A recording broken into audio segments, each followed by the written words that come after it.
நாட்டாம தீர்ப்பை மாத்தி சொல்லு அப்படின்னு படத்துல கேட்டிருப்போம்ல. அந்த மாதிரி இங்க ஒரு பாதிரியாரோட தீர்ப்பை மாத்தி சொல்லணும்னு நாம கேட்கணும். ஏன்னா ஒரு பொண்ணோட அம்மா செத்து போச்சு. அப்பாவை ஒருத்தன் அம்மா கண்ணு முன்னாடியே வெட்டி கொன்னு போட்டுறான். எவன் கொன்னு போட்டானோ அவங்கிட்டயே அந்த பொண்ணை ஒப்படைச்சு நீதான் இந்த பொண்ணை வளர்க்கணும்னு ஒரு பாதிரியார் தீர்ப்பு கொடுத்தா தீர்ப்பை மாத்தி சொல்லி நாம கேட்போமா வேணாமா? கேட்கணும்ல. இருந்தாலும் பாதிரியார் அப்படி கொடுக்கிறார். அந்த பொண்ணு அந்த வாய்ப்பை பயன்படுத்தி தான் அப்பனை கொலை பண்ணவனை பழிக்கு பழி வாங்குறாளா இல்ல வளர்க்கிற அந்த பாசத்தினால அப்பாவா அவனை ஏத்துக்கிறாளா? ரொம்ப வித்தியாசமான ஒரு கதையா இருக்குதுல. என்ன ஏதுங்கிறத வாங்க வேகமா படம் பார்த்து தெரிஞ்சுக்கலாம். படத்தோட ஸ்டார்டிங் சீனே அதுதான். ஏதோ உயிருக்கு பயந்துகிட்டு ஒருத்தர் தெரிச்சு ஓடுறாரே அவர் தான் அந்த பொண்ணோட அப்பா. விரட்டி விரட்டி வெட்டி கொல்றாருல அவர் தான் ஆண்டனி. இந்த படத்தோட பேரே அவர் பேரா தான் வச்சிருக்காங்க. கட் பண்ணா இப்போ அந்த பொண்ணோட என்ட்ரி. ஒரு குத்துச்சண்டை வீராங்கனை போல போட்டியில பயங்கரமா ஒரு பயில அடிச்சு பொழந்து கட்டுறா. ஆனா அந்த பைய பெல் அடிச்ச பிறகு எதிர்பார்க்காத தருணம் ஓங்கி ஒரு எத்து விட்டுறான். இது எந்த விதத்துல நியாயம் சொல்லுங்க? பதிலுக்கு அந்த பயில போட்டு பொழந்து எடுத்துருவா. பொலன்னு பொழந்து எடுத்துருவா. மூஞ்சிலேயே குத்து குத்துன்னு கும்மா குத்து விடுறா. காலேஜோட பிரின்சிபல் போது நிறுத்த சொல்லுங்கடா அவளங்கிற பாத்துட்டு இருக்காரு ஒரு வெள்ளதடிக்காரு கண்ணாடி போட்டவர். அப்புறம் தான் இவளை அமைதிப்படுத்தி உட்கார வைப்பாங்க. இந்த கேப்ல ஊர்ல இருந்து சில பேர் வந்திருக்காங்க. அப்பா இறந்து போன மேட்டரை ஒரு டீச்சர் அம்மாட்ட சொல்றாங்க. லெக்சரர் அந்த அம்மா கேட்டு இவகிட்ட வந்து சொல்றா. அப்புறம் பார்த்தா அப்பாவோட சாவுக்கு அவ வந்துட்டா. ஒரு மாதிரி ஒடிஞ்சு போய் உட்கார்ந்துருக்காங்கல்ல அவங்க தான் அம்மா. நியூஸ் கேள்விப்பட்டு அந்த ஊர் பாதிரியாரும் புல்லட் வண்டியை ஓட்டிட்டு வேகமா வராரு. கொலைகேசுங்கிறதுனால போலீஸும் அங்க நிக்குது. அடுத்து பாருங்க இன்னொருத்தவர் கெத்தா இறங்கி வராரு பாருங்க. இவரு அந்த ஊரு தொழிலதிபர். போலீஸே சலாம் வைக்கக்கூடிய அளவுக்கு பெரிய பணக்காரர். கூட வர்றவன் அவரோட அல்லக்கை. அங்க இருக்கிற போலீஸ்காரங்க இந்த தொழிலதிபரை பத்தி ஏதோ புறணி பேசிட்டு இருப்பாங்க. இறந்து போனவருக்கு வேற யாரும் இல்லையான்னு கூட இருக்கிறவங்க கேட்க, என்ன போலீஸ் ஸ்டேஷனுக்கு புதுசா? இந்த ஊருக்கு நீ புதுசா?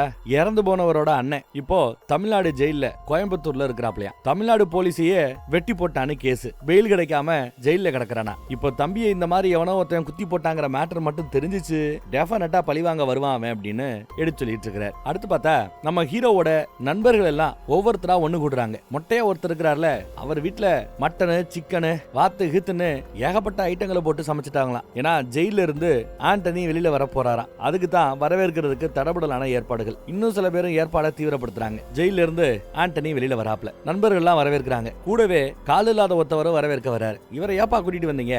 என்ன இந்த ஃபார்மாலிட்டி எல்லாங்கிறாரு ஆண்டனி. இல்ல நாங்க வேணான்னு சொன்னாலும் கேட்காம வந்துட்டாப்லங்கிறாங்க. இப்ப அவருக்கு கால் எப்படி போச்சுங்கிற பிளாஷ்பேக்கு போவோம். தான் பொண்ணு சாமி கும்பிட்டு இருக்க பொண்ணை கூட்டிட்டு போறதுக்காக வண்டியில வந்தவரை ஒருத்தன் ஊருக்கு மத்தியில பொண்ணு முன்னாடியே காலை வெட்டி துண்டா எடுத்துறான். எதுக்கு? தனக்கு எதிராக சாட்சி சொன்னதுக்காக. அப்படி வெட்டினா பாத்தீங்களா அவன் தான் நம்ம ஹீரோயினோட அப்பா. அவரை தான் கொன்னு போட்டுட்டு ஜெயிலுக்கு போனவரு பெருசா கேஸ்ல எந்த முன்னேற்றமும் இல்லைங்கிறதுனால வெளியில வந்துட்டார் போல. பெயில்ல வந்திருக்கிறார். தான் கூட இருக்கிற சக நண்பரோட காலை வெட்டினதுக்கு தான் அவனை கொண்டு போட்டு வந்திருக்கிறார். அதனால வரவேற்கிறதுக்கு வர்றது கரெக்ட் தானே. அப்புறம் வந்தவங்க எல்லாம் அவர் வீட்டுல உட்காந்து சரக்கு அடிச்சிட்டு இருப்பாங்க. ராத்திரி கொஞ்சம் என்ன தனியா விடுங்க, எல்லாரும் இடத்த களி பண்ணுங்க போங்க, என்ன எல்லாரையும் வரட்டி வர்றாப்ல. கால் இல்லாதவரையும் விரட்டி வர்றாரு போப்பானி அப்படின்னு. அதே சமயம் பாதிரியார் கூட்டு விட்டு இருக்கிறதா சரி பாதிரியாரை பார்க்கலாமேன்னு அடுத்த நாள் காலையில கிளம்பி போறாப்ல. அங்க பாரு பாதிரியார் பாருங்க ரொம்ப அருமையா பசங்களுக்கு போட்டியா ஜம்முன்னு டான்ஸ் ஆடிக்கிட்டு இருக்கிறார். நம்ம பயில பார்த்ததும் வாப்பா உங்ககிட்ட ஒரு மேட்டர் பேசணும்னு கூட்டு வர. என்ன மேட்டர் பேச வந்திருக்கிறாருன்னா, எப்பா உன் ஃப்ரெண்டோட காலை வெட்டினான்னு சொல்லி அவனை அடிச்சே கொன்னியே அத அவன் கொண்டாட்டி பாத்துருச்சுப்பா. ஹீரோயினோட அம்மா பாத்துருச்சு. நேர்ல கண்ட சாட்சி. அவன் மட்டும் சாட்சி சொன்னா நீ ஆயுள் காலத்துக்கும் ஃபுல்லா ஜெயில இருக்க வேண்டியது வரும். அதுக்கு பதிலா அவகிட்ட நான் பேசியிருக்கிறேன். உனக்கு என்ன வேணுமா நான் கேட்டு வாங்கி தரேன்னு சொன்னேன். அந்த அம்மா ஒரு வீடு கொஞ்சோண்டு நிலம் இது இருந்தா போதும், நான் சாட்சி சொல்லல அப்படின்னு சொல்லுதான். அதனால வீடு கொஞ்சம் நிலத்தை எழுதி கொடுத்துரு, சாட்சி சொல்லவ வரமாட்டா, உனக்கு பிரச்சனை இருக்காதுங்கிறாப்ல. ஆனா நம்ம ஹீரோக்கு அதுல பெருசா விருப்பம் இல்ல ஆண்டனிக்கு. இல்ல வக்கீல் நம்ம வக்கீல் இருக்காருல அவர் பாத்துப்பாரு, கொடுக்கணும்னு அவசியம் இல்லங்கிறாப்ல. ஃப்ளோல ஹீரோன்ட்டனும் யாருக்கு தெரியும் இவ்வளவு தப்பு பண்றவன் வில்லனா தானே இருக்கணும் பாப்போம். அட பல வருஷம் கோர்ட்டு கீசன் இழுக்கிறதுக்கு சிம்பிளா ஒரு மேட்டர் முடிக்கிறது சரியா இருக்கும். அப்பாவை இழந்த புள்ள வீட்டுல ஒண்ணு இருக்குது, காலேஜ் படிப்புக்கே ரொம்ப கஷ்டப்படுது, ஹாஸ்டல் ஃபீஸ் கட்டுறதுக்கும் கஷ்டப்படுறாங்க. ஏதோ நீ கொடுக்குற காசை வச்சு அவங்க புது வீட்டுக்கு வந்து செட்டில் ஆயிட்டு பழைய வீட்டை வாடகைக்கு விட்டாங்கன்னா அந்த வாடகை காசை வச்சு பொழப்ப ஓட்டலான்னு பாக்குறாங்க, அதுக்காவது செஞ்சு கொடுறா அப்படின்னு கேட்க நம்ம அலுசாரின்னு ஒத்துக்கிறான். அடுத்து வக்கீல் கிட்ட போய் இதுக்கேத்தாப்புல ஒரு அக்ரிமெண்ட் போடுங்கன்னு அக்ரிமெண்ட் போட்டுறாப்ல. வீட்டையும் வீட்டை சுத்தி இருக்கிற நிலத்தையும் எழுதி கொடுக்குறாரு. ஆனா இதெல்லாம் வாங்கிட்டு உனக்கு எதிராக அவ சாட்சி சொல்ல மாட்டாங்கிறது என்ன நிச்சயம் அப்படின்னு கேட்க, ஒரு கால் அந்த மாதிரி எனக்கு துரோகம் பண்ணிட்டு சொத்தையும் வாங்கிக்கிட்டாங்க கூட பரவாயில்ல வச்சுட்டு போட்டோம், எனக்கு ஒன்னும் பிரச்சனை இல்லைன்னு அந்த அம்மாவை பார்த்துட்டு பேசுறாரு. வக்கீலும் சரி ஓகே அப்ப நான் பாத்துக்கிறேன்னு பத்திரத்தெல்லாம் கொண்டு வந்து காட்டிட்டு நாளைக்கு ரிஜிஸ்டர் ஆபீஸ்ல கையெழுத்து போட்டா எல்லாம் முடிஞ்சிடும், வாங்கிக்கங்க உங்களுக்கு தான் அப்படின்னு சொன்னதும் அந்த அம்மா சந்தோஷமா கிளம்புது. அப்படி போறவங்களை நிப்பாட்டி என்ன மன்னிச்சிருமா, என்னதான் இருந்தாலும் அவனை நான் என் நண்பனோட காலை வெட்டினதுக்கு நான் அடிச்சேன், சாகடிக்கிறங்கிற எண்ணம் இல்ல, ஆனா செத்து போயிட்டான், மன்னிச்சுக்கேங்கிறாப்ல. அதுக்கு அந்த அம்மா சனியம் ஒளிஞ்சதுன்னு நாங்க சந்தோஷப்படுறோம்னு சொல்லிட்டு போறாங்க. நம்மளுக்கு இருந்த கில்ட்டி ஃபீலிங் சுத்தமா போயிடுச்சு. ஆட்டோல ஏறி அவங்க கிளம்பி போறாங்க. ஆண்டனி பசங்களோட அவர் ஜீப்ல போய்கிட்டு இருக்கும்போது அந்த ஊருக்கு புதுசா ஒரு கேரக்டர் வந்து இறங்குது, ஒரு நர்சம்மா. ரோட கிராஸ் பண்றேன்னு அவசரமா போயிருக்கு போல, வண்டியை சடன் பிரேக் போட்டு நிப்பாட்ட வேண்டியதா போச்சு. தப்பு அந்த நர்சம்மா தப்பு தான், சாரிங்கிறாங்க. ஆனாலும் உள்ள இருக்கிறவன் திட்டிவான், ஏய் அதான் தம்மா சாரி சொல்லுதுல, அதோட என்ன வேணும் உனக்கு அப்படின்னு சத்தம் போடுறாரு. அப்பயே நர்சம்மாவுக்கு இவன் மேல ஒரு நல்ல அபிப்பிராயம். இங்க யாரோ ஒரு பெரிய மனுஷனோட வீட்டை தேடி வந்திருக்காங்க. அந்த பெரிய மனுஷனுக்கு கண்ணு தெரியாது போல, எப்பவுமே அவர்கிட்ட ஒரு பைபிள் இருக்கும். யாராவது வீட்டுக்கு புதுசா வந்தாங்கனாலே அந்த பைபிள் மேலதான் முத கைய வைப்பாரு. இப்படிதான் இங்க ஒரு ஆட்டோ வந்து இறங்குது. யாரு பாது அப்படின்னு கேட்க, கண்ணு தெரியாது இல்லையா, மொத்தம் கத்துறா, நான் தான் ஆட்டோக்காரன், உங்களை பாத்துக்கிறதுக்காக புது நர்சம்மா வந்திருக்காங்க அப்படின்னு சொல்லுவாப்ல. ஏ நர்சம்மா அழகா இருக்காளடா அப்படின்னு கேட்பாரு நம்மாலு. அவன் பதில் சொல்றதுக்குள்ள சூப்பரா இருப்பா அப்படிங்கிறாங்க நம்ம நர்சம்மா. வாமா வாமா வாமா, உன்ன மாதிரி பிராங்கா இருக்கிற பொண்ணை தான் கேள்விப்பட்டேன், வா வா வா அப்படின்னு கூப்பிட்டு ஜாலியா நல்ல பதமா பேசிட்டு இருக்கிறாரு. இங்கேயே தங்கி வீட்லயே ஹோம் நர்ஸ்னு சொல்லுவோம், அந்த வேலைக்காக வந்திருக்காங்க. எடுத்ததுமே பெரியவருக்கு பிடிச்சு போச்சு. என்ன கொண்டு போய் அங்க டேபிள்ல உட்கார வையே அப்படின்னு சொன்னதும் தடி எடுத்து கொடுப்பா. தடி எல்லாம் வேண்டாம், கைத்தாங்களா உன் கையை பிடிச்சுக்கிறேன், என்ன கூட்டு போமா அப்படின்னு கையை பிடிச்சிட்டு போறாரு. ஆளு நல்லா கரார் பாட்டி போல. இந்த ஊரோட பேரே இவரோட பேரை தான் இவங்களோட ஊரோட பேரை வச்சிருக்காங்க. இவரோட பேரை தான் இந்த ஊரோட பேராவே வச்சிருக்காங்க. ஏன்னா அப்ப இவர் எப்பேற்பட்டவர், ஊர்ல இவருக்கு எவ்வளவு பெரிய மரியாதை கௌரவம் நீங்க யோசிச்சு. அப்புறம் பார்த்தா அந்த ஊர் இன்ஸ்பெக்டர் ஆண்டனியா பாக்குறதுக்காக வந்திருக்கிறார். என்ன மேட்டர்னு விசாரிக்க கூட ஒருத்தனை கூட்டு வந்திருக்காரு. அவன் கை உடைஞ்சு போயிருக்குது. அது ஒண்ணுமில்ல, நம்ம இன்ஸ்பெக்டருக்கு சொந்தமா இங்க ஊர்ல ஒரு ரெசார்ட் இருக்குது. ஆனா அவர் பேர்ல வச்சுக்கல. இந்த கை உடைஞ்சிருக்கான்ல அவன் மேனேஜர் தான். ஆனா மேனேஜர் பேர்லயே ப்ராப்பர்ட்டியை ரெஜிஸ்டர் பண்ணி பினாமியா வச்சிருக்கிற போல தெரியுது. ஆனா அந்த ஊர்ல இருக்கிற அந்த தொழிலதிபரோட ஆட்கள் அந்த அல்லக்கையெல்லாம் வந்து அடிக்கடி பிரச்சனை பண்ணுவாங்களாம். இன்னைக்கு ஒருபடி மேல போய் மேனேஜரை இழுத்து கொண்டு போய் கையை உடைச்சு கொண்டு வந்திருக்கானுங்க. அவனை பேசாம முடிச்சு விட்டுரு, என்ன வேணுமோ நான் கொடுக்குறேன் அப்படிங்கிற டீல் பேசுறாரு. அதுக்கு நம்ம ஆண்டனி ஆளை கொல்லணுமா பிரச்சனையை முடிக்கணுமா, ஏதோ ஒண்ணு நான் பாத்துக்கிறேன், பதிலுக்கு நீங்க என்ன செய்வீங்க அப்படின்னு கேட்கிறார். வாஸ்தவமான கேள்விதான். என்ன செய்யணும்னு கேட்க, இன்ஸ்பெக்டருக்கு சொந்தமா 3 போட் ஹவுஸ் இருக்குதான் ஆலப்புழால, அதுல ஒரு போட் ஹவுஸை எனக்கு கொடுத்துருங்க அப்படின்னு கேட்கிறார். இன்ஸ்பெக்டரும் சரின்னு ஒத்துக்கிறாப்ல. கைகுலுக்கி டீல பேசி முடிச்சிட்டாங்க. அடுத்து முதல் வேலையா அந்த தொழிலதிபரை பாக்குறதுக்காகத்தான் நம்ம ஆட்கள் போறாங்க. அல்லக்கை பார்த்ததுமே ஒரு செகண்ட் பயந்து போறான். மேல ஓடி வந்து தொழிலதிபர் கிட்ட இந்த மாதிரி ஆண்டனி வந்திருக்கிறாப்லன்னு பயந்துகிட்டே சொல்லுவான். தொழிலதிபருக்குமே பயந்தான். வந்து அதுவும் கூட அந்த கை உடைஞ்ச பையில கூட்டிட்டு வந்திருக்காங்க. ரெசார்ட் நான் இப்ப விலைக்கு வாங்கிட்டேன், இவனிமே இவன் தான் என் ரெசார்ட்டோட மேனேஜரா இருப்பான், என் பினாமி தான். வர திங்கக்கிழமை திறப்பு விழா, நீ வந்து தலைமை தாங்கி திறந்து வச்சு கொடுக்கணும்னு மூடணும்னு ஆசைப்படுற. அந்த ரெசார்ட்டை விலைக்கு வாங்கணும்னு ஆசைப்படக்கூடிய தொழிலதிபர்கிட்டயே வந்து அசால்ட்டா அழைப்பதில் கொடுக்குறாரு. அவருக்கோ காண்டு இருந்தாலும் அதை மறைச்சுக்கிட்டு, பயம் இருந்தாலும் அதையும் மறைச்சுக்கிட்டு என்ன மிரட்டி பாக்குறியா அப்படின்றாரு அவரு. இந்த மிரட்டல் கேட்டலுக்கெல்லாம் பயப்பட மாட்டேங்கிறாரு. ரொம்ப சிம்பிளா ஒரு பாம்ல பத்த வச்சு அப்படியே மேல வச்சிடறாரு. பாம் எரி எரி அவனுக்கு பீதி ஆயிட்டே இருக்குது. எடுப்பான பார்த்தா எடுக்க மாட்டேங்கிறான். ஒரு கட்டத்துல பயந்து போய் சரி வரேன்னு ஒத்துக்கிட்ட பிறகுதான் நெருப்பையே அணைக்கிறாப்ல. வந்து சேருன்ட்டு ஜம்முன்னு கிளம்பிடுறாரு. அப்புறம் பார்த்தா அந்த ரெசார்ட்டோட திறப்பு விழா சீரும் சிறப்புமா நடக்குது. திறப்பு விழாவுக்கு தலைமை தாங்குவதற்காக யார் யார் வந்திருக்காங்கன்னு பாருங்க. இன்ஸ்பெக்டரோட பிள்ளைங்க, அப்புறம் நம்ம தொழிலதிபர் எல்லாரும் வந்திருக்காங்க. விளக்கேத்தி திறப்பு விழாவை சிறப்பா நடத்தி கொடுத்துட்டு நான் கிளம்புறேன்னு வேண்டா வெறுப்பா தொழிலதிபர் அங்க வந்து கிளம்புவாப்ல. அப்படி கிளம்புறவரை நிப்பாட்டி கையில ஒரு தேங்காவை கொடுத்து, ஊரு கண்ணு உறவு கண்ணு போற வரவங்க கண்ணு உன் அல்லக்கைங்க கண்ணு ஓங்கண்ணு எல்லா கண்ணும் படக்கூடாது, அவங்களால இனி பிரச்சனை வரக்கூடாதுன்னு நீ ஏன் உன் கையால இந்த தேங்காய் உடச்சிட்டு போன்னு தேங்காய் கொடுக்குறாப்ல. வேற வழி இல்லாம உடச்சிட்டு கௌரவ குறைச்சலோட போறாப்ல. அவரு நம்ம யாரு எப்பேற்பட்ட கோடீஸ்வரன், இவங்களை கண்டு பயப்படணுமா அப்படின்னு நினைக்கிறாரு போல. டெஃபினட்டா ஆண்டனிய பழிவாங்க அவ்வளவு கோவம் இருக்குது. அது மட்டும் நிஜம். வீட்டுல கூட பாருங்க சரக்கு அடிச்சுக்கிட்டு தான் இருக்கிறாப்ல. வாங்க உங்க தங்கச்சி பிள்ளைங்க எல்லாம் பிறந்தநாள் கொண்டாடுறதுக்காக வந்திருக்காங்க வாங்கன்னு கூட்டு போன பிறகுதான் அவரு கீழே இறங்கியே வராரு. கேக் வெட்டுறவன் பாருங்க, அவன் நம்ம தொழிலதிபரோட மாப்பிள்ள தங்கச்சி பையன். அவனை நோட் பண்ணி வச்சுக்கங்க, பின்னாடி தேவைப்படுவான். மாமா மேல உசுறு ஊட்டி விடுறான் பாருங்க, பதிலுக்கு அவர் ஊட்டி விடுறாரு. ஜம்முன்னு போயிட்டு இருக்கெல்லாம். இந்த பக்கம் பார்த்தா சாராயம் காய்ச்சிக்கிட்டு இருக்காங்க. எங்க நம்ம பெரியவர் வீட்டுல நர்சம்மா கிளாஸ கொண்டு வந்து கொடுக்குது. இது சாராயம் இல்ல மருந்துங்கிறாப்ல அவரு. ஆண்டனி அவரும் சாப்பிட்டுட்டு இருக்காங்க. நர்சம்மா கிட்ட இந்தா குடிக்கிறியான்னு கொடுக்குறாரு. அந்தம்மா ஒரு முறை முறைக்கும், இருந்தாலும் அதெல்லாம் பெருசா எடுத்துக்காம சும்மா குடி அப்படின்னு டப்புன்னு அந்தம்மா வாங்கி மோந்து பாக்குது. ஸ்மெல் எல்லாம் நல்லா தான் இருக்குது. கொஞ்சம் குடிச்சு பாக்குது. அப்பா அப்படிங்குது அவரு. டேஸ்ட் சேரல போல. உடனே வெள்ளத்தை உடைச்சு இந்தா நக்கிக்க அப்படின்னு தூக்கி போறாரு. சூப்பர்ல. அப்புறம் இன்ஸ்பெக்டரோட பிரச்சனையை முடிச்சு கொடுத்தாருல, அதுக்கு ஒரு போட் ஹவுஸ கேட்டார்ல, அது தனக்காக இல்ல, தான் டீம்ல இருக்கிற ஒரு பையனோட வருமானத்துக்காக. கொடுக்கறதுக்காக அவன் பேர்ல தான் எழுதி கொடுத்துருக்காரு போல. அப்ப ஆண்டனி நல்ல மாதிரி தானே தெரியுது, அவன் பேர்ல படத்தோட பேராவே வச்சிருக்காங்கன்னா ஹீரோன்னு கூப்பிடுறதுல தப்பு இல்ல. இந்த பக்கம் பார்த்தா ஹீரோயினோட அம்மா ரிஜிஸ்ட்ரேஷன்லாம் முடிஞ்சிருச்சு. ஆண்டனி கொடுத்த அந்த வீட்டுக்கு நாம புதுமண புகுவிழா எல்லாம் நடத்த போறோம், சும்மா பக்கத்து வீட்டு ஆட்களை மட்டும் கூப்பிட்டா போதும்னு பாதிரியார் சொல்லிட்டாரு, உன் ஃப்ரெண்ட்ஸுகளை கூட்டு வர வேண்டாம், இன்னொரு நாள் கூட்டு வா அப்படிங்கிறாங்க. பொண்ணு சார் இன்னும் ஒத்துக்கிறா. அம்மாவை பேர் சொல்லி கூப்பிடுறதா இவளுக்கு வழக்கம் போல. ஜெஸ்ஸி ஜெஸ்ஸின்னு பேர் சொல்லி தான் கூப்பிட்டு இருக்கா. அப்புறம் ராத்திரி தூங்கும் போதுதான் அம்மா அம்மா அப்படின்னு கூப்பிடுறா. என்னடி காரியம் ஆகணும்னு கேட்டா, ஹாஸ்டல்ல தங்கி படிக்கிறதுக்கு எனக்கு பிடிக்கல, ஹாஸ்டல்ல இருக்கிறவங்க எல்லாமே அந்த காலேஜே பெரியவங்க காலேஜ், எல்லாம் கோடீஸ்வரங்க இருக்கிற இடமா, நான் மட்டும் ஏலபாலையா ஒரு மாதிரியா இருக்குது அங்க இருக்கிறதுக்கு, பேசாம நான் இங்க இருந்து தங்கி போட்டுமா அப்படின்னு கேட்க, அம்மா அதெல்லாம் வேண்டாம், இங்க இருந்து டிராவல் பண்ணி போயிட்டு கீட்டு வர்றதுக்கே சரியா போயிடும், உன்னால படிக்க முடியாது,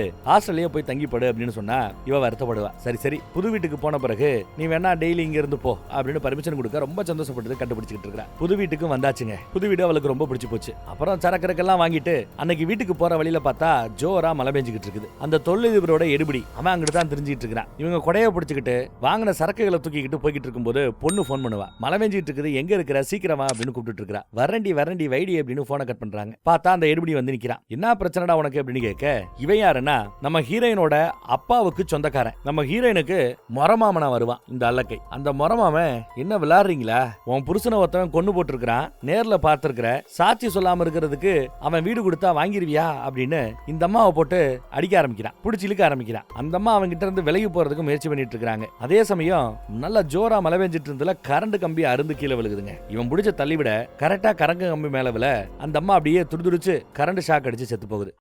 அதை பார்த்துட்டு மரமாமன் பயந்து ஓடி போயிட்டான். அடுத்து பார்த்தா அடுத்த நாள் இந்த மாதிரி மலையில கரண்ட் ஷாக்ல இறந்து போயிட்டான்னு நினைச்சுக்கிட்டு அவங்களுக்கு இறுதி சடங்கு நடந்துட்டு இருக்குது. எல்லா பேர் இருக்கிறாங்க, பாவம் அழுதுகிட்டு இருக்கிற அந்த குழந்தை. சர்ச்சில் ஒரு பாட்டிமா இருக்குது. அந்த பாட்டிமா தான் இப்ப ஆறுதல் மட்டும்தான் சொல்ல முடியும், வேற என்ன பண்ண முடியும். மரமாமன் பாதிரியார்ட்ட வந்து, அப்பா செத்து போயிட்டாரு, அம்மா செத்து போயிடுச்சு, பொண்ணை எங்க கிட்ட ஒப்படைச்சிருங்க, நாங்க பாத்துக்கிறோம் அப்படின்னு கூப்பிடுறப்ப, இப்ப பேச வேண்டாம், கொஞ்ச நாளைக்கு எங்க சர்ச்சிலேயே தங்கட்டும், அப்புறம் பேசி முடிவெடுத்துக்கலான்னு அனுப்பிச்சு வச்சிட்டாப்ல. இந்த பக்கம் பார்த்தா நர்சம்மாவுக்கு வண்டி ஓட்ட சொல்லி கொடுத்துக்கிட்டு இருக்காரு நம்ம பெரியவர். கண்ணாடி எடுத்து கூலிங் கிளாஸ் மாட்டிட்டு சும்மா ஜம்முன்னு போ, ஊர்க்காரங்க எல்லாம் பார்க்க நம்ம வண்டி ஓட்டிட்டு போனோம், நம்ம வண்டியை பார்த்தாலே கெத்தா இருக்கணும் அப்படின்னு அப்படியே மரியாதையோட கௌரவத்தோட வளர்ந்த மனுஷமுல இன்னும் அதை மெயின்டைன் பண்ணிட்டு இருக்காரு. சரி, இப்ப எங்க போய்கிட்டு இருக்காங்கன்னு பார்த்தா பாதிரியார் கூப்பிட்டு இருக்காங்க போல, அதனால சர்ச்சுக்கு வந்திருக்காங்க. அதே மாதிரி நம்ம ஹீரோவையும் வர சொல்லி இருக்காங்க. மொரமாம வேற ஆட்கள் கூட்டிட்டு வந்து சர்ச்சுக்கு வெளியில நிக்கிறான். உள்ள என்ன நடக்குது அப்படின்னு பார்த்தா இந்த பொண்ணுக்கு பாதுகாப்பு இல்ல. இப்போ அவ ஹாஸ்டலுக்கு போகணும், அடுத்து காலேஜுக்கு போகணும். அந்த மொரமாமன் தொல்லை தாங்கல, மொரமாமனை கண்டாலே இவளுக்கு பிடிக்கிறது இல்ல, அவளுக்கு பாதுகாப்பு வேணும். அந்த பாதுகாப்பு ஓம்பொரு பொண்ணு நம்ம ஹீரோ கிட்ட அந்த பொறுப்பு ஒப்படைக்கப்படுது. என்ன போய் சம்பந்தமே இல்லாம இழுக்கிறீங்க, நான் வரல அந்த ஆட்டைக்கு அப்படிங்கிறாப்ல. டேய், நீ செய்யலனா யாரா செய்வா? இப்பயே பாரு, வெளியில மொரமாம ஆட்களை கொண்டு வந்து நீ பாட்டிக்கிட்டு இருக்கான். உன் பாதுகாப்புல அவ இருக்கிறான்னு தெரிஞ்சாதான் யார் அந்த பொண்ணு கிட்ட உரண்டு இழுக்க மாட்டாங்க, அதுக்கு தான் அப்படின்னு கேட்டுக்கிறார். நம்மளால அப்பயும் முடியாதுன்னு. அப்ப நம்ம பெரியவர் நான் சொல்றதை கேளு, ஒழுங்கா ஒத்துக்கோ அப்படிங்கிறாப்ல. அதுக்கு பிறகுதான் நம்மளால சரின்னு ஒத்துட்டு இருப்பான். நர்சம்மா அதை எல்லாத்தையுமே நோட் பண்ணிக்கிட்டு தான் இருக்கிறாங்க. சர்ச்சுக்கு வர்ற வழியில நர்சம்மா பெரியவர்கிட்ட ஆண்டனியை பத்தி ஏதோ விசாரிச்சிருப்பா. அவர் ஏதோ சொல்லிருப்பாரு, அதுலதான் ஒரு மாதிரி ஃபீலோட பாக்குறாங்கன்னு நினைக்கிறேன். அந்த பிளாஷ்பேக்ல அப்படி என்ன கதை சொல்லப்பட்டது, எதை கேட்டு இந்த மாதிரி ரொம்ப பாசத்தோட இந்த அம்மா பாக்குது அப்படின்னு பிளாஷ்பேக்கு போறோம். பிளாஷ்பேக்ல போனா நம்ம ஹீரோவோட அப்பா தேக்கு மர தொழில் பண்றாரு, கூட பார்ட்னரா ஒருத்தவன் சேர்ந்துக்கிறான். பார்ட்னரை நம்பி இவரும் தொழில் பண்ணிக்கிட்டு இருக்காரு. தேக்கு மரத்தை லைசன்ஸோட கட் பண்ணி எடுத்துட்டு போகும்போதுதான் போலீஸ்காரங்க கிட்ட மாட்டுறாரு. என்னடான்னு பார்த்தா தேக்கு மரங்களுக்கு மத்தியில கள்ளத்தனமா சந்தன மரங்கள் கடத்தப்படுகிறது. போலீஸ் இவரை சந்தேகப்பட்டு பிடிக்குது, ஏன்னா இவர் தான் வண்டியில போனவர். ஆனா இவருக்கே தெரியாம சந்தன மரத்தை கடத்திக்கிட்டு இருந்தது பார்ட்னர் தான். வீட்டுல எடுத்துக்கிட்டா அன்பான மனைவி, 17 வயசு பையன், யாரு நம்ம ஹீரோ. அப்புறம் இது போக 2 பெண் பிள்ளைங்க, எல்லாம் சந்தோஷமா என்ன தேய்ச்சிக்கிட்டு ஜாலியா விளையாண்டுகிட்டு கலகலப்பா அவ்வளவு சந்தோஷமா இருந்த குடும்பம். அப்பா பெயில வெளியில வந்துடுறாரு. அப்புறம் இந்த சந்தன மரம் கடத்துற விஷயத்துல முழுக்க காரணம் பார்ட்னர் தான், நானே சாட்சின்னு போலீஸ் கிட்ட போய் கம்ப்ளைண்ட் கொடுக்க பார்ட்னரை அரெஸ்ட் பண்ணி கூட்டு போறாங்க. எனக்கே துரோகம் பண்றியான்னு முறைச்சுக்கிட்டு போறாரு பார்ட்னர். அவர் ரொம்ப ஸ்மார்ட்டா அந்த ஊரு போலீஸ்காரரோட ஒரு டீல் போட்டு லஞ்சத்துக்கு பணம் கொடுத்து அவனை ஒண்ணுமில்லாம பண்ணு அப்படின்னு கேட்டுக்கிறாப்ல. உடனே அவனும் வாங்கின காசுக்கு அடுத்த நாளே போய் நிக்கிறான் அவங்க வீட்டுல. போய் போலீஸ்காரங்க ஏதோ சர்ச் பண்ணிட்டு வெளியில வராங்க. வீட்டுல இருக்கிற லேடிஸ் எல்லாம் வெளியில வர சொல்றான். எதுக்கு இந்த அராஜகம் பண்றீங்க, என்ன மேட்ரு, ஏன் இப்ப எங்களை இப்படி நிக்க வைக்கிறீங்கன்னு கேட்கும்போது, இருமா வீட்டுக்குள்ள இருக்கிற கஸ்டமர்ஸ் எல்லாம் வெளியில வரட்டும்ங்கிறாரு. அப்ப என்னடான்னு பார்த்தா இவங்க வீட்டுக்குள்ளேயே ஊர்ல இருக்கிற வண்டு சிண்டுகள் எல்லாம் இளவட்டங்க எல்லாம் வெளியில வராங்க, 5-6 பேர் வரிசையா. என்ன குடும்பமா சேர்ந்து தொழில் பண்றீங்களா அப்படின்னு இவங்க மேல பிராஸ்டிடியூஷன் வழக்க போடுறாங்க. அதே சமயம் அப்பா வர்றார். நியாயத்தை தட்டி கேட்க போய் அவரை அற வாங்கினதுதான் மிச்சம். ஊருக்கு மத்தியில பயங்கரமா அவமானப்பட்டு போறாங்க. நல்ல வேலை அன்னைக்கு டேட்டுக்கு நம்ம ஹீரோ 17 வயசான நம்ம ஹீரோ அங்க இல்ல. ஏதோ ஒரு வேலை கொடுத்து பெரியவர் வீட்டுக்கு அனுப்பிச்சு வச்சிருப்பாப்ல. அவன் இங்க பெரியவர் வீட்டுக்கு தான் வந்திருப்பான். ராத்திரி ஆனதுனால அங்கேயே தங்கிக்க சொல்லியிருப்பாரு பெரியவர். அடுத்த நாள் காலையில நியூஸ்ல பார்த்தா குடும்பத்தோட போட்டோவை போட்டு குடும்பமா சேர்ந்து இவங்க இந்த மாதிரி பாலியல் தொழில் பண்றாங்க அப்படிங்கிறாப்ல நியூஸ்ல வந்திருக்கிறத பார்த்துட்டு அரண்டு போறான் இவன். பதறிக்கிட்டு இவங்க அங்க போவாங்க. ஆனா அதுக்குள்ள அங்க பார்த்தா ஊர் ஜனமெல்லாம் ஒண்ணு கூடி ஜன்னல் வழியா எட்டி பார்த்துக்கிட்டு இருக்குது. என்னடான்னா இப்படி நியூஸ் பேப்பர்ல இவங்க குடும்பத்தோட போட்டோவை போட்டு அசிங்கப்படுத்தினாங்க இல்ல, அதுல கலங்கி போய் குடும்பமே பூச்சி மருந்தை குடிச்சு செத்து போய் கிடக்குது. அப்பா ஹால்ல செத்து போய் கிடக்குறாரு. பொண்டாட்டி பிள்ளைங்க எல்லாம் பெட்ரூம்ல செத்து போய் கிடக்குறாங்க, அம்மா உட்பட. ஆக மொத்தம் 4 பணம். பாவம் மார்ச்சரியில போய் தான்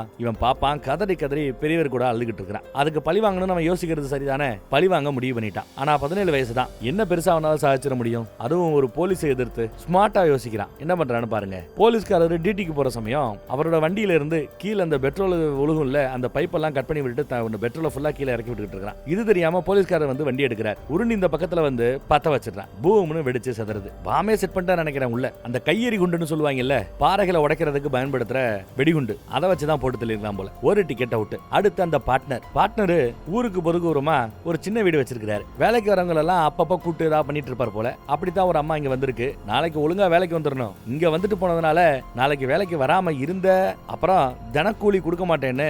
அடா பாவி, சீ எவ்வளவு சீப்பா பிஹேவ் பண்றாருன்னு பாருங்க. அந்த அம்மா அப்படின்னு சொல்லிட்டு கிளம்பிடுச்சு. இவரு ஹாயா உச்சா போற சமயம் வந்து அவரை பிடிச்சி அந்த பக்கத்துல தள்ளி விட்டான். பெரிய பள்ளம் அது, உள்ள விழுந்துட்டார். அப்படி விழுந்தவரு உயிரோட தப்பிச்சிடக்கூடாதுங்கிறதுக்காக கூடவே ஒரு வெடிகிட்டையும் தூக்கி போட்டு பார்ட்னரோட சோழியும் முடிச்சிட்டான். எல்லாம் முடிச்சுட்டு எங்க போகணும்னு தெரியாம என்கிட்ட தான் வந்து நின்னா. நான் தான் அப்புறம் அவனை பாத்துக்கிட்டேன். அங்க ஆரம்பிச்சவன் தான் அடுத்து இப்ப இந்த ஊரையே தான் கண்ட்ரோல்ல வச்சுக்கிற ரேஞ்சுக்கு பெரிய ஆளா வளர்ந்து நிக்கிறான் அப்படின்னு ரொம்ப பெருமிதமா கௌரவமா கம்பீரமா சொல்லிட்டு இருக்கிறார். இதுதான் பிளாஷ்பேக் ஸ்டோரி. இதை கேட்டு தான் பரிவாரத்தோட பாக்குறாங்க போல தெரியுது. அப்புறம் இப்போ ஹாஸ்டலுக்கு போனோம், காலேஜுக்கு போகணும். பொண்ணை கூட்டிட்டு போக போற சமயம் முறமாமே வந்து பிரச்சனை பண்றான். நல்லா இருக்குதே கதை, அப்பனை கொன்னவங்கிட்டே அனுப்பி வைக்கிறீங்க, அதெல்லாம் முடியாதுன்னு அந்த பொண்ணோட கையை பிடிச்சிருப்பாங்க.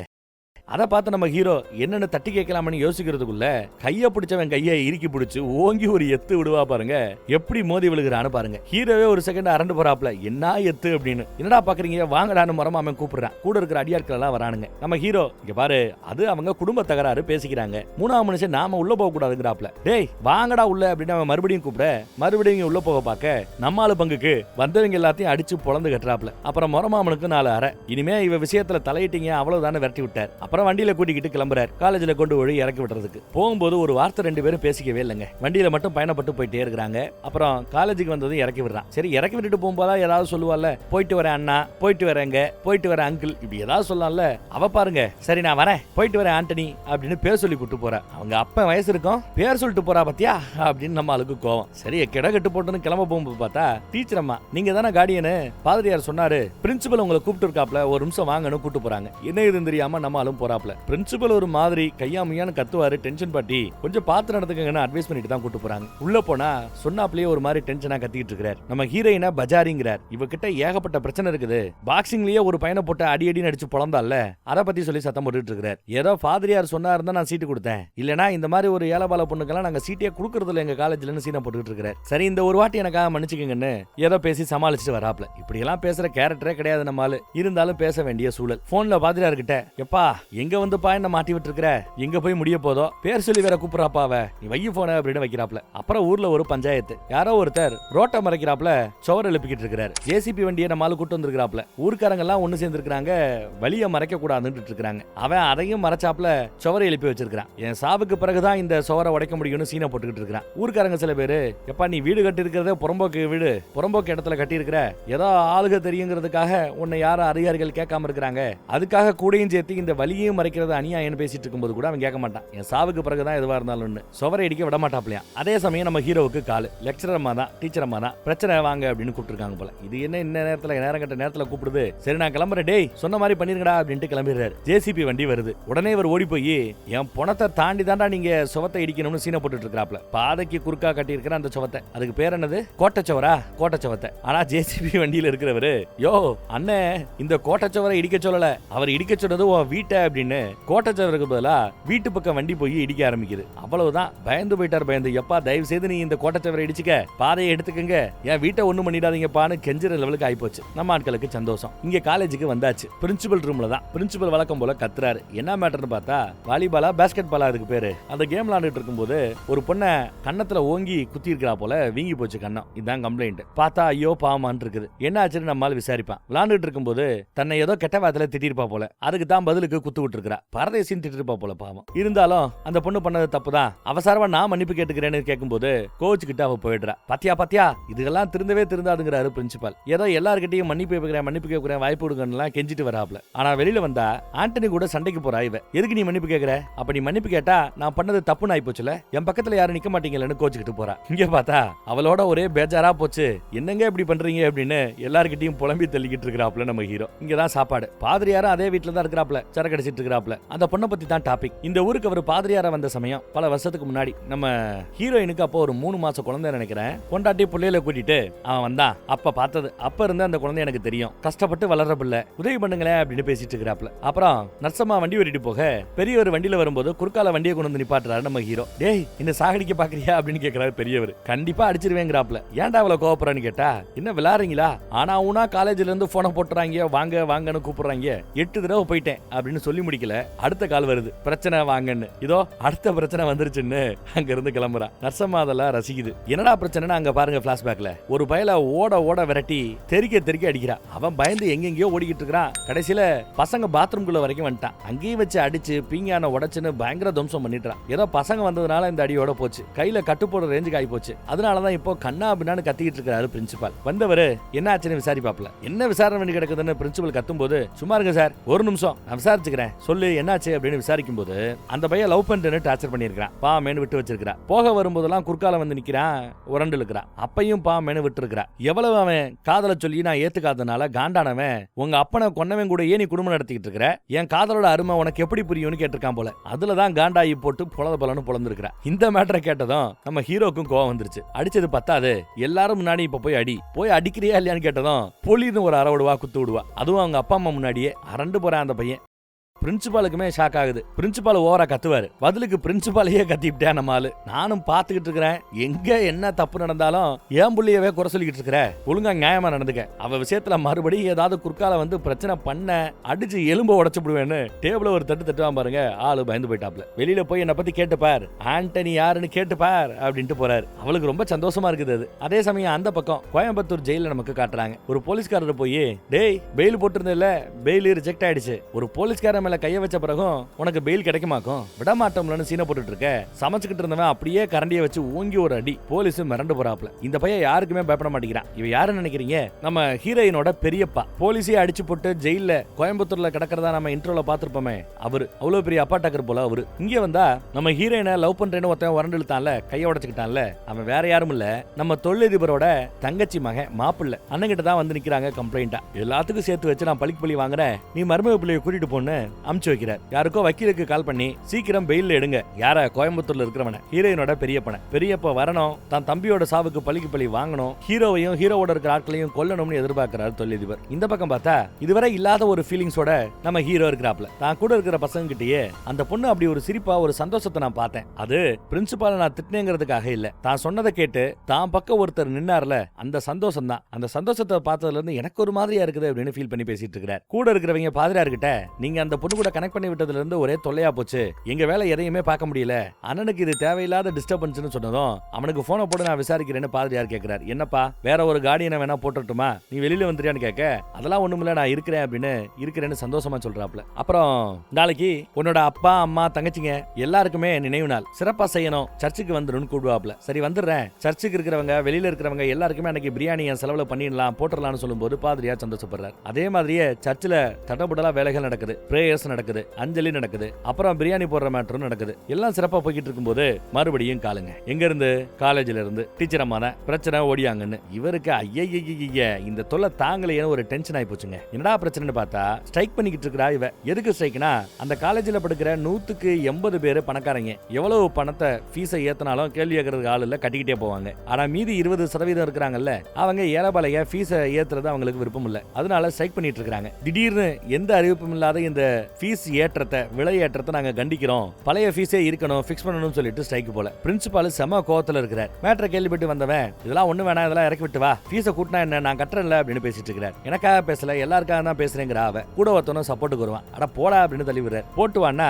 நீ என்ன ரொம்ப உரிமையில பேசுற, நீ சொல்றத நான் கேட்கணுமான்னு இவ சத்தம் போடுற. ஆமடி கேட்கணும், உன்னை படிக்க வைக்கிறது நான், ஃபீஸ் கட்டுறது நான், பிரச்சனைனா ஓடி ஆறது நான் அப்படின்னு பேசிவிட்டதும் அவளுக்கு ஒரு மாதிரி ஆகுது. எவ்வளவு பண்ணியும் நன்றி உணர்வே உனக்கு இல்ல, பேசாம உன்னை அனாத ஆசிரமத்துல போட்டிருக்கணும்னு வார்த்தையை விட்டு கிளம்பிட்டாரு. அவ அதுல ஒரு மாதிரி மூட் அவுட் ஆயிட்டா. வீட்டுக்கு வந்தா பாதிரியாரு சத்தம் போடுறாரு. சி, இவ்வளவு சீப்பா பிஹேவ் பண்ணிட்டல்ல, இந்த வார்த்தை நீ சொல்லிருக்க கூடாதுலங்கிறாப்ல. இவனுக்கு ஒரு மாதிரி கில்ட்டியா இருக்குது. உன் கூட பிறந்த தங்கச்சி மாதிரி அவளை ஒரு செகண்ட் நினைச்சு பாரு, உன் தங்கச்சி கிட்ட இந்த மாதிரி வார்த்தையை விடுவியான்னு கேட்கும்போது இன்னும் கில்ட்டி ஃபீலிங் அதிகமாயிடுச்சு. வீட்டுக்கு போனவர் தூக்க வராம தூங்கிட்டு இருக்கிற பாதிரியாருக்கு போனை போட்டு, ஏன் அவகிட்ட நான் சாரி கேட்கணும், எப்படி சாரி கேட்கறது அப்படின்னு விசாரிச்சுட்டு இருக்காப்ல. போனை வைடாடின்னு பாதிரியார் திட்டுறாப்ல. முத வேலையா அடுத்த நாளே கிளம்புறாப்ல அவளை பாக்குறதுக்காக. அதுக்குள்ள டீச்சர் அம்மா மறுபடியும் கால். இந்த தடவை என்னம்மா பிரச்சனை கேட்டா, பிரச்சனை இந்த தடவை உன் பொண்ணு பண்ணல, பிரின்சிபல் சில ரவுடிகளை உள்ள இறக்கி ஸ்ட்ரைக் பண்ணிட்டு இருக்கிற பசங்களை ஓட ஓட அடிச்சுக்கிட்டு இருக்கிறாரா, உங்க பொண்ணுக்கு ஏதாவது ஆயிருமோன்னு பயமா இருக்குதுன்னு கால் வந்துருது. உடனே அவரும் படு வேகமா இங்க வரார். ஆனா அங்க பார்த்தா எல்லாரையும் புலக்கிறதா அவதான் வந்திருக்கிற ரவுடிஸ். ஆனாலும் அவ்வளவு பேரை ஒருத்தியால சமாளிக்க முடியாது. நம்மால உள்ள இறங்கி வந்த ரவுடிகள் எல்லாத்தையும் புலக்க ஆரம்பிச்சிட்டாப்ல. அவங்களும் கையில ஏகப்பட்ட ஐட்டங்களை வச்சிருக்காங்க. கட்டை, பேட்டு, லொட்டு, லொசுக்குன்னு எல்லாத்தையும் வச்சு ஒவ்வொரு தடவையும் தலைக்கு தான் குறி வைக்கிறாங்க. ஒவ்வொரு தடவையும் அவர் மிஸ் ஆகிட்டே இருக்கிறார். எல்லா பேரையும் அடிச்சு பொழக்கிறார். ஒரு 10-15 பேர் இருக்கும். எல்லா பேரையும் பொழந்து தள்ளிக்கிட்டு இருக்கிறார். ஊரே வேடிக்கை பார்த்துட்டு இருக்குது. சில பேர் தப்பிச்சு ஓட பார்க்க அவங்கள விரட்டிக்கிட்டே வரும்போது ஹீரோ கூட இருக்கிற ஆட்களும் வந்துடுறாங்க. அங்க 2-3 பேரை பிடிச்சு ஓடுறவங்களை பிடிச்சாச்சு. அப்புறம் பிரின்சிபல் ரூமுக்குள்ளேயே அந்த பசங்களை கொண்டு வந்து போட்டுட்டு, ஏண்டா பசங்களை நாங்க அனுப்பிச்சு வைக்கிறது நீ உன்ன மாதிரி ஆட்கள் படிப்பு சொல்லி கொடுக்கணுங்கிறதுக்கு, ஆனா நீங்களே அவங்கள ரவுடி ஆக்கிறீங்க போல, கதவை சாத்திட்டு 2 அடி அடிப்பாரு. இது உன் சேருக்கு நான் கொடுக்குற மரியாதை. இன்னொரு தடவை தப்பு பண்ணி என்கிட்ட மாட்டின காலேஜுக்கு மத்தியில வச்சு அடிச்சு போட்டுருவேன் அப்படின்னு மிரட்டினதும் இனிமே எந்த வம்புக்குமே வரமாட்டேன்னு மன்னிப்பு கேட்கிறாப்ல பிரின்சிபால்.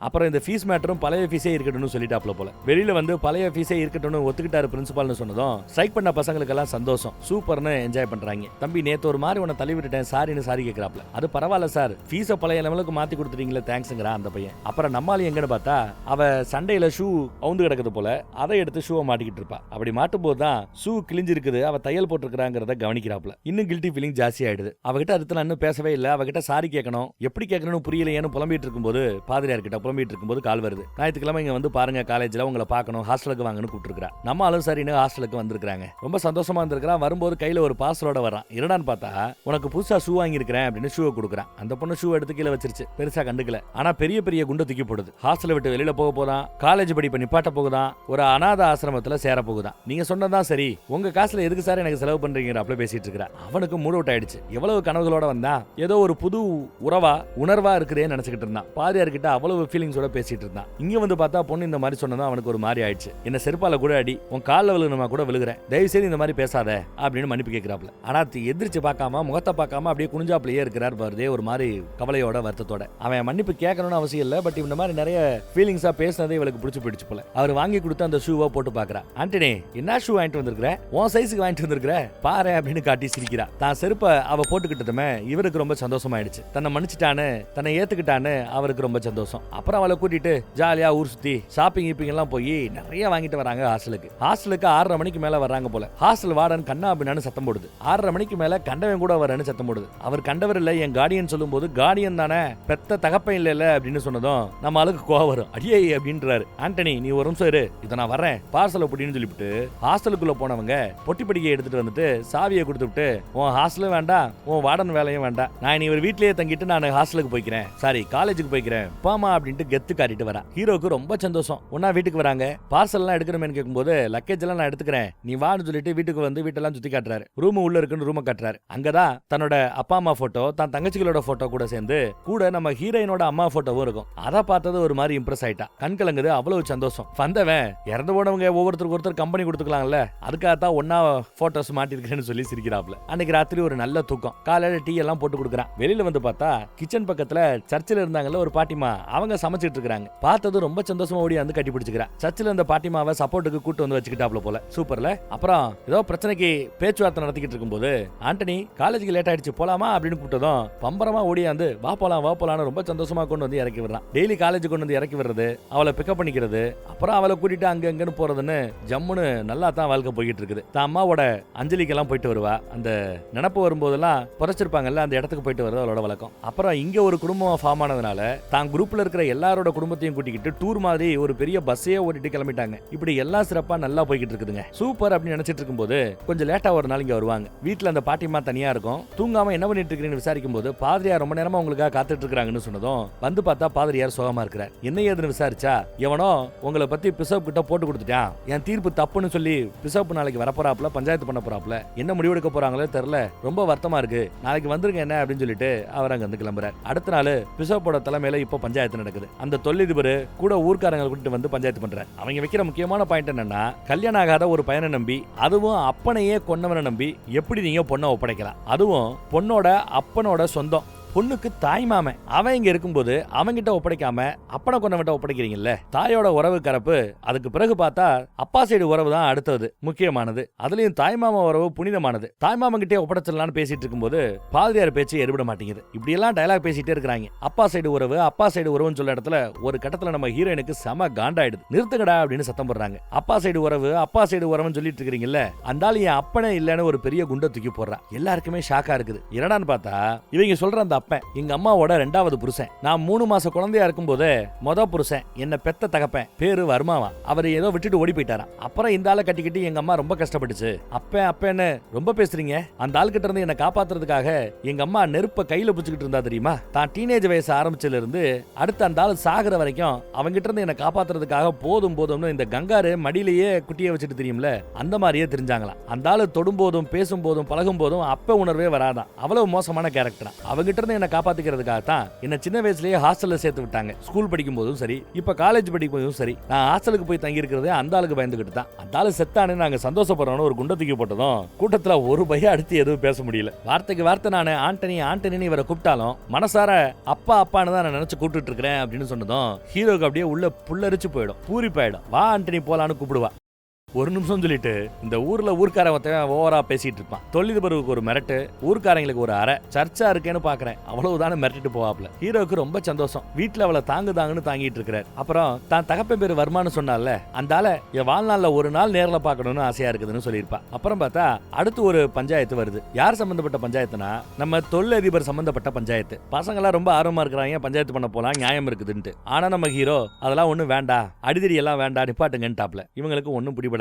ஆனாலும் அவங்க கோரிக்கை நியாயமான கோரிக்கை. ஏதோ கல்குவாரி பிரச்சனை ஒண்ணு இருக்குது, அந்த தொழிலதிபர் கல்குவாரிய வேற ஒருத்தவனுக்கு வித்துட்டாப்லன்னு சொல்றாங்க. ஆனா பினாமியா இருக்கலாம். கல்குவாரிக்கு பக்கத்துல இருக்கிற ஊர்க்காரங்க எல்லாத்தையும் காலி பண்ண சொல்லி பிரச்சனை பண்றானா. பல வருஷமா அங்க வாழ்ந்துட்டு இருக்காங்க போல. இதான் மேட்ரு. அடிதடி எல்லாம் வேணான்னு பொண்ணு சொல்லிட்டு இருக்கிறதுனால இவன் அடிதடிக்கு போறதுக்கே பயப்படுறாப்ல. அடிதடிக்குள்ள போனா 2 நடக்கும். ஒண்ணு என்ன கொண்டுடுவாங்க, கிடைச்ச உறவு இல்லாம போயிடும், இல்ல நான் யாரையாவது கொல்ல வேண்டியிருக்கும், ஜெயிலுக்கு போனா மறுபடியும் பிரச்சனை. அதான் உங்களை கூட்டிட்டு போறேன்னு பாதிரியார பஞ்சாயத்து பண்றதுக்காக கூட்டு போறாப்ல. அந்த பினாமி ஓவரா கல்குவாரியில சீனை போட்டுக்கிட்டு இருப்பான். பாதிரியார் தன்மையா போய் பஞ்சாயத்து பண்ண வந்தா அவரையே தப்பா பேசுவான். எவ்வளவு காசு போட்டுருக்கிறேன், காசு கொடுப்பியா அப்படின்னு கேட்பான். நான் வேணும்னா காசு கொடுக்கட்டுமான்னு நம்மால கேட்பாப்ல. உன் காசு எனக்கு வேண்டாம், ஃபர்ஸ்ட் ஆஃப் ஆல் யார் நீ சீனை போட்டுட்டு இருக்கிறான். ஆண்டனி சொல்லும் போது ஓ அந்த லோக்கல் ரவுடி நீதானா அப்படின்னு ஒரு கட்டத்துல அடியால விட்டு வெட்ட வருவாங்க பாருங்க, ஜஸ்ட் மிஸ். பாதிரியார் கூப்பிட்டதுனால போச்சு. 4-5 பேர் அடிக்க வருவாங்க, அதுவும் பெரிய பெரிய ஆயுதங்களோட வருவாங்க. எல்லாரையும் அடிச்சு நொறுக்கி தள்ளிவிட்டு அவங்க கிட்ட இருந்த ஆயுதத்தையே புடுங்கி அந்த கல்குவாரி ஓனரை 2 போடு போட்டு கீழே படுக்க போட்டான். ஆயுதத்தை புடுங்கி ஓங்கின்னு ஒரு வெட்ட போவான் பாருங்க.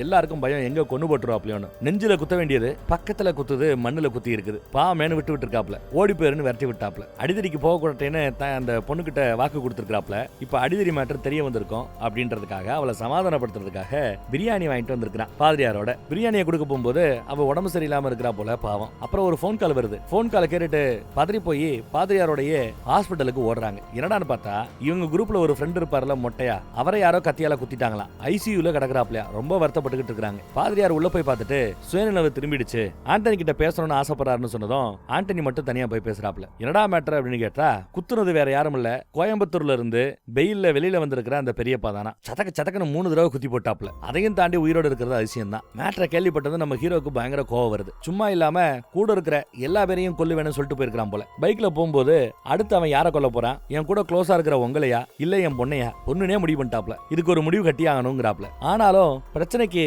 கொலை ஒரு தீர்வாகாதுன்னு நினைக்கிறான். நம்ம இன்ஸ்பெக்டரை வச்சு ஏதாவது பேசலாமான்னு பாதிரியார் ஐடியா கொடுக்குறார். இன்ஸ்பெக்டரையும் கூப்பிட்டு பேசி பார்த்தா கோயம்புத்தூர்லயே ஒரு போலீஸை கொண்டு போட்டான கேஸ், பெயிலு கிடையாதுன்னு சொன்னவனையே சமைக்கிற கரண்டியால அடிச்சு போட்டானா. போலீஸ் யாருமே அவன் மேல கை வைக்கிறதுக்கு பயப்படுவாங்க.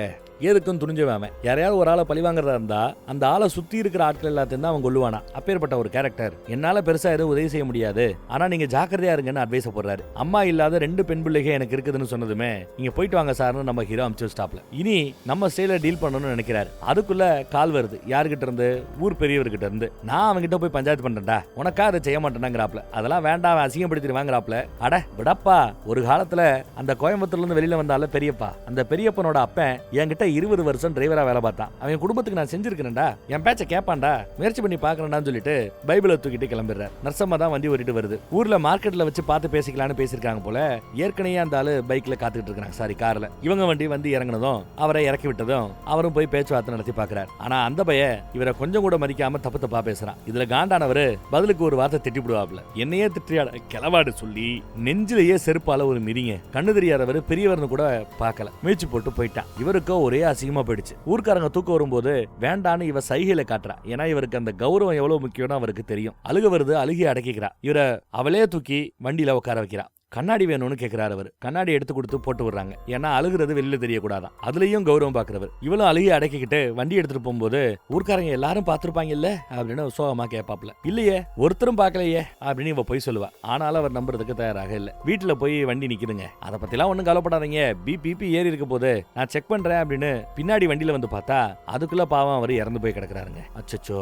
அப்புறம் அவரோட இறுதி அஞ்சலி சர்ச்சில் சிறப்பா நடக்குது. இதுக்கு மேலேயும் பொறுக்க முடியாதுன்னு நம்மளால முடிவு பண்ணிட்டான். நான் இப்ப போறேன், ஒரு கால் நான் திரும்பி வரலனா நீங்க ஒப்படைச்ச பொண்ணை நீங்க தான் பாத்துக்கணும்னு ஒரு வாக்கு வாங்கிட்டு போறாரு. அவளோ அழுகாரம்மா அப்படின்ட்டு ஆறுதல் சொல்லிட்டு கிளம்புறாப்ல. கூட ஆட்கள் அடியாட்கள்லாம் வரேங்கிறாங்க. நண்பர்கள் எல்லாம் யாரும் வரக்கூடாது, எல்லாருக்கும் குடும்பம் குட்டி இருக்குது, குடும்பத்தை பாருங்க, இவங்களுக்கு பாதுகாப்பு கொடுங்கன்னு சொல்லிட்டு அவர் கிளம்புறாரு. சின்னதா ஒரு பிளாஷ்பேக். சாகிறதுக்கு முன்னாடி எம்மா ஒரு கால் எனக்கு ஏதாவது ஆச்சுன்னா என் பைபிளை மட்டும் அவங்கிட்ட ஒப்படைச்சிருன்னு கடைசி ஆசையை சொல்லிட்டு தான் செத்து போயிருப்பார் போல. அஞ்சலியில் இருக்கிற நர்சம்மாவுக்கு அப்பதான் அது ஞாபகம் வரும். கையில அந்த பைபிள் இருக்குது. ஆண்டனி ஒரு நிமிஷம் கத்திக்கிட்டு ஓடியாராங்க. பட் அதுக்குள்ள ஆண்டனி கார் எடுத்துட்டு போயிட்டாப்ல பழி வாங்குறதுக்கு. பைபிளை கொடுக்க சொன்னாப்லயே அந்த பைபிள்ல என்ன இருக்குன்னு ஓபன் பண்ணி பார்த்தா பைபிளுக்குள்ள நிஜமா இருக்கிறது துப்பாக்கி. இதை கொடுக்க சொல்லி இருக்கிறாருன்னா ஒரு பயல உயிரோட விடாதுன்னு அர்த்தம் போல. இவளுக்கே ஒரு வீரம் வருது. அந்த பக்கம் பார்த்தா தொழிலதிபரோட ஒரு கெஸ்ட் ஹவுஸ்ல தான் பெரிய பெண் தங்கி இருக்கிறான் போல தெரியுது. ஏதோ ஒரு பண்ணி காட்டு பக்கத்துல இருக்குன்னு நினைச்சுக்கிட்டு சுட்டு இருக்கிறான். பண்ணி மாட்டிருச்சு போலன்னு அடியாட்கள் நாங்க போய் தூக்கிட்டு வரணும் போறாங்க. இவரும் ஜம்முன்னு போய் சரக்கடிக்க போயிட்டார். அப்புறம் யாரோ பின்னாடி நடந்து வரத உணர்றாப்ல. என்னடா பண்ணி கிடைச்சிச்சா, காட்டு பண்ணியா அப்படின்னு விசாரிக்கும் போது இல்ல ஆண்டனி தான் வந்திருக்கேன்னு சொல்லி திரும்பி பார்த்தா துப்பாக்கியோட அவன் வருவான் பாருங்க. துப்பாக்கியை பிடிச்சு போடுறாப்ல. அப்புறம் என்ன காட்டுத்தனமா சண்டை, மாத்தி அடிச்சுக்கிறாங்க. 2 புலி சண்டை போட்டா எப்படி இருக்கும் அந்த மாதிரி அவங்களோட சண்டை இருக்குது. சும்மா சொல்லக்கூடாது, ஸ்டண்ட் எல்லாம் நல்லா தான் இருக்குது. டேபிள் ஹீபிள்னு கண்ணா அப்படின்னு என்னென்னமோ உடையுது. ஒரு கட்டத்துல கைய நொறுக்கி தண்ணியில தள்ளி விட்டார். இதுக்கு மேல அந்த ஆளு எந்திரிக்கிறது கஷ்டம், அவ்வளவு அடி. சரிடா அப்படின்னு பாக்குறதுக்குள்ள அங்க இருந்த துப்பாக்கி எடுத்துட்டு வந்து அந்த மரமாமை வந்து நிக்கிறான். சுற்றுவேன் இருக்கேன், ஆனா பயப்பா இருக்கு, சுட மாட்டேங்கிறான், பயம் இருக்குது அவன்கிட்ட. டே பேசிட்டு இருக்காம சுடுறா அப்படிங்கிறாரு. இந்த பக்கத்துல இருந்து நம்ம கோயம்புத்தூர் மாப்பிள்ள. அவன் சுடுறதுக்குள்ள துப்பாக்கியை பிடிச்சு நகட்டிடுறாரு. அப்படி நகட்டும் போது துப்பாக்கி தோட்டா கோயம்புத்தூர் மாப்பிள்ள மேல பட்டுறது. ஆளு சோலி முடிஞ்சு போச்சு, அவுட், ஸ்விமிங் பூல்லையே அவுட். அடுத்து இந்த பையில அதே துப்பாக்கியை பிடிங்கி அடிச்சு தூக்கி வீசி எரிஞ்சா இந்த கரண்ட் வேலி போட்டிருப்பாங்க போல. காட்டு விலங்கு இந்த பக்கம் வந்துடக்கூடாதுன்னு அந்த கரண்ட் வேலியில பட்டு கரண்ட் ஷாக் அடிச்சு சம்பவ இடத்திலேயே மரமாமனும் சோலி முடிஞ்சு. எப்படி நம்ம ஹீரோயினோட அம்மா செத்தாங்களோ கிட்டத்தட்ட அந்த மாதிரி ஒரு அதை விட மோசமான சாவுன்னு சொல்லலாம். எல்லாம் முடிஞ்சிருச்சு. கிளம்பலான்னு பார்த்தா பின்னாடி இருந்து முதுகுல கத்தியால யாரோ குத்துறாங்க. குத்துறது யாரு? நம்ம தொழிலதிபரை விரட்டலான்னு பார்த்தா அவர் பயந்து ஓடுறாரு. குத்து வாங்கிட்டு நம்மளால உட்காண்டாரு. திருதுப்புன்னு பார்த்தா நம்ம நர்சம்மா அங்க நிக்கிறா. நர்சம்மா நீ என்ன இங்க அப்படின்னு கேட்க, பைபிளை உனக்கு கிஃப்ட் கொடுக்க சொன்னாப்ல, அதுக்காக வந்தேன், நீ வந்தா குத்து வாங்கி கிடக்குறேன்னு சொல்லிட்டு கார்ல தூக்கிட்டு போய்கிட்டு இருக்காங்க. ஹாஸ்பிட்டலுக்கு போனோம்னா கேஸ் ஆயிடும், அதெல்லாம் வேண்டாம், நீயே வீட்டுல எனக்கு ட்ரீட்மெண்ட் கொடுன்னு வீட்டுல போய் ட்ரீட்மெண்ட் கொடுக்குறா. அவ்வளவுதான் செத்துரு விடான்னு கேட்டா, நல்ல தொந்திய பெருசா வச்சிருக்கிற, உள்ளுறுப்புகள் எல்லாம் ரொம்ப சேஃபா இருக்குது, கொழுப்புல தான் குத்து வாங்கி இருக்கிற, ஒன்னும் பிரச்சனை இல்லைங்கிற. அவன் சிரிக்கிறான். ஆமா நம்ம பொண்ணு எங்கன்னு விசாரிக்கிற. பார்த்தா காலேஜ்ல குத்துச்சண்டை போட்டி போல சும்மா பயங்கரமா இறங்கி ஒருத்தவனை அடிச்சு துவம்சம் பண்ணி ஃபைனல் ரவுண்ட்ல ஜெயிச்சு கப்பு வாங்குற அவளுக்கு வந்துருச்சு. அதுவும் அதே பிரின்சிபல், திட்டின பிரின்சிபலே கப்ப கொடுக்குற ரேஞ்சுக்கு ஸ்டேஜுக்கே நம்மால கூப்பிட்டு கௌரவம் பண்றான், கப்ப கொடுக்குறா. நம்மளுக்கு ரொம்ப சந்தோஷமா இருக்குது. சரி வா போலாம், பாதிரியார் கூப்பிடுறான்னு சொல்லிட்டு சர்ச்சுக்கு கிளம்புறாங்க. போற வழியில பார்த்தா அப்படியே நாட்கள் ஓடிடுச்சு போலங்க. 40வது நினைவு நாள்னு போட்டு ஏதோ போஸ்டர் இருக்குது. யாருக்கு? நம்ம தொழிலதிபருக்கு. அப்ப தொழிலதிபர் செத்து போயிட்டானா அப்படின்னு நம்ம யோசிப்போம். பிளாஷ்பேக்கு போனா ஹீரோ கிட்ட இருந்து தப்பிச்சு ஓடுவான்ல, ஓடும்போது பார்த்தா துப்பாக்கியோட நம்ம நெசமாங்க வந்து நிப்பாங்க. துப்பாக்கியை காட்டினதான் அவன் பயந்து போய் அப்படியே நிப்பான். அதுக்குள்ள நம்மால அந்த பெரிய துப்பாக்கி எடுத்துட்டு வந்துருவாரு. அவனை துப்பாக்கியாலே தலையை ஓங்கி அடிச்சு கீழே தள்ளதுல கீழே விழுந்தவர் சம்பவ இடத்துல செத்து போயிட்டார். ஆள் அப்பயே சொல்லி முடிஞ்சு போல. அப்புறம் தான் வைத்தியம் பார்த்தது. இதெல்லாம் சூப்பர். அவளுக்கும் சந்தோஷம் தான். சர்ச்சுக்கு வந்தாச்சுங்க. நீ உள்ள போ, நான் இருக்கிறேன்னு சொல்லிட்டு உள்ள அனுப்பிச்சு விடுறாரு. மழை லைட்டா தூவ ஆரம்பிக்க இவ அப்படியே மலையில நனைஞ்சுக்கிட்டு ஓடியாரா. உள்ள வந்து பார்த்தா பாதிரியா சோகமா இருக்கிறார். வர்மா அப்படின்னு கூப்பிட்டதும் பார்த்தா பெத்த வர்மா அங்க இருக்கிறாப்ல. நம்ம ஹீரோ தான் கண்டுபிடிச்சு கூட்டு வந்திருக்கா போல தெரியுது. பெத்த தகப்பன நேர்ல பாக்குறா.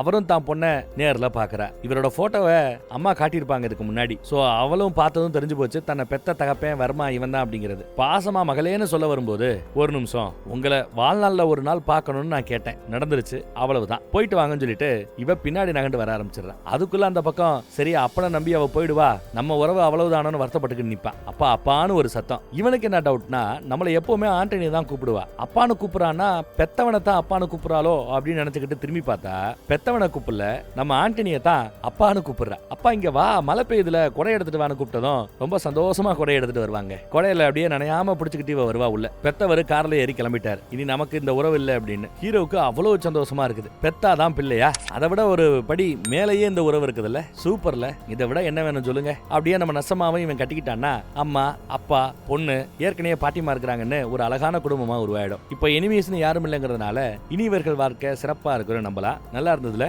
இன்ட்ரோவை கேட்ட பிறகு வேற மாதிரி கதை போகுன்னு நினைச்சிருப்பீங்க.